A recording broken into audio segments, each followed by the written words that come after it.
नमस्कार दोस्तों। तो आज से शुरू करेंगे हम तुगलक वंश, जो दिल्ली सल्तनत का सबसे लंबे समय तक शासन करने वाला वंश बना था। तुगलक वंश ने लगभग 94 वर्षों तक दिल्ली पर शासन किया। जो इसके संस्थापक थे वो घियासुद्दीन तुगलक थे और इस वंश को करौना तुर्क वंश भी कहा जाता है, क्योंकि जो घियासुद्दीन के पिता थे वो करौना तुर्क थे, मतलब जो तुर्क और मंगोल थे उनका एक मिश्रित समुदाय का वंश। तो घियासुद्दीन तुगलक है, उसने गाजी की उपाधि प्राप्त की थी और वो पहला ऐसा सुल्तान था जिसने गाजी की उपाधि ली थी। मतलब गाजी मीन्स जो धर्म के जो शत्रु होते हैं उन पे विजय प्राप्त करने वाला योद्धा। तो जो घियासुद्दीन तुगलक थे उसने अलाउद्दीन खिलजी की जो भी कठोर नीतियाँ थी उनमें थोड़ी नरमी लाई और नरमी तो लाई, लेकिन उसने प्रशासन भी बहुत अच्छे से चलाया, मतलब सुचारू रूप से चलाया।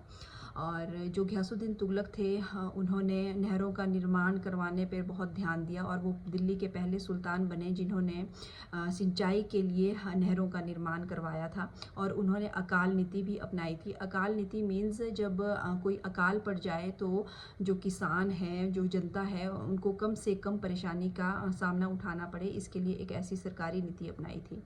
तो उन्होंने एक फोर्टिफाइड सिटी बनाई थी तुगलकाबाद, और उसी तुगलकाबाद को उसने अपनी राजधानी भी बनाया था। उसने अपने जो पुत्र जोना खान को, जो आगे चलकर मोहम्मद बिन तुगलक के नाम से प्रसिद्ध हुआ, उसे साउथ की ओर भेजा था, मदुरई और वारंगल की ओर। तो इसके शासनकाल में जो स्थायी विजय है वहाँ से शुरू हो गई थी, मतलब साउथ से। तो घियासुद्दीन तुगलक और निज़ामुद्दीन औलिया के बीच में जो एक सूफ़ी संत थे उनके बीच कुछ रिलेशन ज़्यादा कुछ खास नहीं थे। तो एक कथन इनके बारे में, मतलब इनसे रिलेटेड है, हुनूज़ दिल्ली दूर अस्त, मतलब दिल्ली अभी दूर है।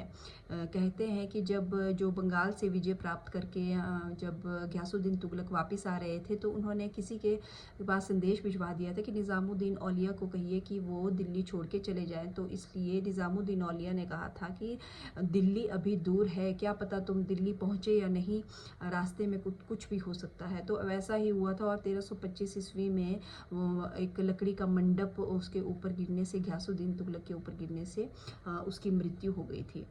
तो घियासुद्दीन तुगलक ने जो पोस्टल सर्विसेज थी, जो न्याय व्यवस्था थी, पुलिस व्यवस्था थी, उसको भी सुदृढ़ बनवाया था। लेकिन 1325 ईस्वी में उसकी मृत्यु हो गई थी। जो इब्ने बतूता है, जो वहाँ एक मोरक्कन ट्रैवलर दिल्ली में ही रह रहा था, उसका मानना था कि इसके पीछे उसके बेटे जोना खान का हाथ है।